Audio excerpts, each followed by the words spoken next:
Hello, fellow warriors against consensus reality, lovers of truth, wisdom, knowledge, the pursuit of the reverent sarcastic path. Nice. It's a nice, quiet, overcast, drizzly morning, and I thought I'd conduct a little experiment with this video, because my previous video I experimented with the video title to see. I was following a hunch, and it seems that most people do decide to check out videos based solely on the video title, which is really quite sad, because it means most people couldn't give a fuck about the message or the truth or anything, which is disappointing, really, in many ways. But that's the way it is, and so judging by today's video title, that I wanted to see further what would happen, because unfortunately we're living in a world where most people's attention span is that of a goldfish, and I know I've spoken about this before on not only this channel but my previous main one, how that there is, I believe, from the clues I've seen and the jigsaw puzzle pieces I've found, a concerted effort to dumb humanity down, to make people drooling, staring, glazed-eyed imbeciles and nincompoops. Yes, let me use an old-school expression. Mindless consumers bleating at the crack of their masters' whips as almost everyone rushes out to get fully vaxxed and realise that, oh, I'm double jabbed and I still have to do all that crap that they forced on us to begin with. What's wrong? And you'll find that here in Australia, the majority of the protesters are actually fully vaxxed. And somewhere along the line, hopefully, people can wake up. But at the moment, it seems unlikely. When you've got someone driving alone in their car with a fucking mask on, yeah, you got a wee bit of a problem. And when I got on the bus yesterday, I sat down. There was no air conditioning, so I promptly took off the mask for the whole trip. I didn't bother putting it back on when I got off. And not a word was said from any Karen around me. So that's a good thing. But yeah, people are being increasingly dumbed down. People are being having their attention diverted to useless nonsense like this whole woke garbage and identity politics and race and all this unimportant shite. Everything's racist these days. And if you don't follow the ministry, the Orwellian Ministry of Truth narrative, you're a, what I call, quote unquote, a nasty, a Nazi, right? You're a nasty. No, it just means you're not a brain-dead gobshite. And you're actually using your fucking brain for a change. I mean, I remember doing high school in the 80s. In a typical racist Australian high school, which was hell itself for 5.5 of the 6 years. Because by the time the last year came along, they thought, okay, we can be friends now. And my attitude was, you know what, you pink-skinned racist cunts, you pink-skinned racist British cunts, you can go boil your head. And I'm pretty sure quite a few of my Irish mates would agree with me right at this point in time. The only people I really got along with towards the end of high school were the foreign exchange students. from Europe, funnily enough. And there was one guy from Finland to whom I sort of unburdened my 5.5 years of hell to. And yeah, the guy understood. I said, look, I'm from Europe. I don't belong in this convict settlement called Australia, in this soulless, lifeless, cultureless wasteland, with strange animals, strange trees, and where the seasons are reversed. It should be fucking cold now, people. Ugh.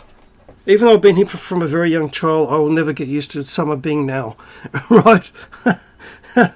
The La Nina effect notwithstanding. But there it is. And I remember in said high school, we did Jane Austen, and we did Shakespeare, Macbeth actually, and all that wonderful stuff. And we were even then taught critical thinking and all these important skills, which they're not taught about now. They're taught the 1,000,001 different fucking genders, and spending copious hours on pronouns. Okay, let me save you a lot of time, money, and grief. There are 2 genders, male and female. You're welcome. I mean, I have a problem living in this modern world in which I do not belong at all. You have an ist label for that for me?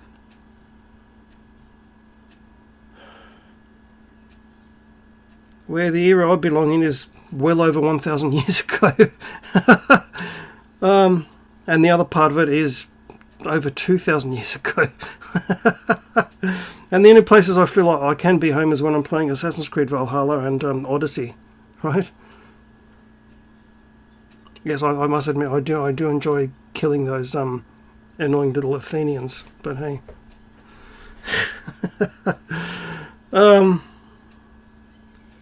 but that's the thing. I mean, we're not really taught anymore. We're not shown all these wonderful things anymore. Give it another generation, people won't even know who Shakespeare or Charles Dickens even are, which is really fucking sad. And by that stage, I'll either be dead or very old and secluded in my own little library, far away from humanity, probably in extreme rural Ireland or somewhere like Norway or Bavaria, Germany. Yeah, Galway would be nice actually. That'd be absolutely fucking great. You know, away from all the commie, lefty sort of Dublin areas, right? But I digress. And like I said before, I mean, I've had people ask me, "Oh, you're well read and all the rest of that. Why haven't you gone to university?" I'm thinking, let's see, why would I get into $100,000 debt for a useless piece of paper which didn't really teach me anything except the art of mindless parroting their carefully selected information? Why the fuck would I want to do that? So I've spent the better part of 37 years gathering my own personal library around myself. Even though it means I've run out of guitar amp piles and floor piles and even old-fashioned bed with those shelf bed heads piles, right? I've got 3 piles on there as well. And even though my room looks cramped and well lived in, I would have it no other way.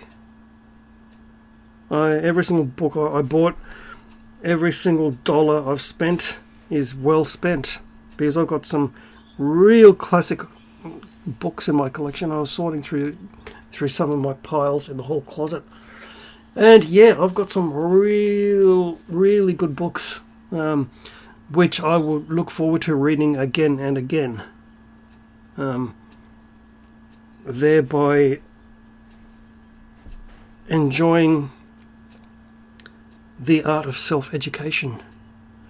And going out of my way, Tommy, there are a couple of other people whose videos I watch, Bjorn Andreas Borhansen, one of them, who try to put the so-called smartphone down more. Except to exchange messages with certain very important people. You know who you are.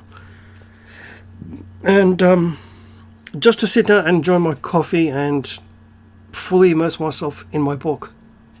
That would be absolutely fucking fantastic. And a way to mentally detox, because the more, when you go through, if you give yourself a few days of getting off YouTube, getting off all social media, putting your phone away and engaging in real activities, you'll notice a difference after 2 or 3 days. And that's the effect of the detox, because it's all part of a carefully crafted plan to make people have no attention span and lose interest or quote-unquote get bored, right? It's boring. How many times do you hear the younger ones say that? It's boring.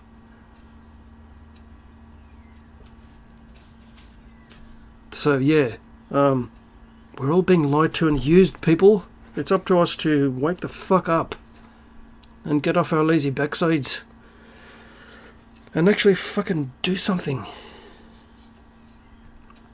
And perhaps listen to some real hardcore metal, followed by a little bit of Clanad. I find that always helps. Who's Clanad? Well, you Irish people should know who that is. Hell of a group, even now. And having Enya's siblings, well, that's always a bonus, isn't it? But there we'll have it. And in the words of the two groups of people I really like and admire, I'll say 2 words: sláinte and skål. To just remember, to speak the truth is a very lonely path. And my name being what it is, hopefully I'll avoid a cup of hemlock, shall I?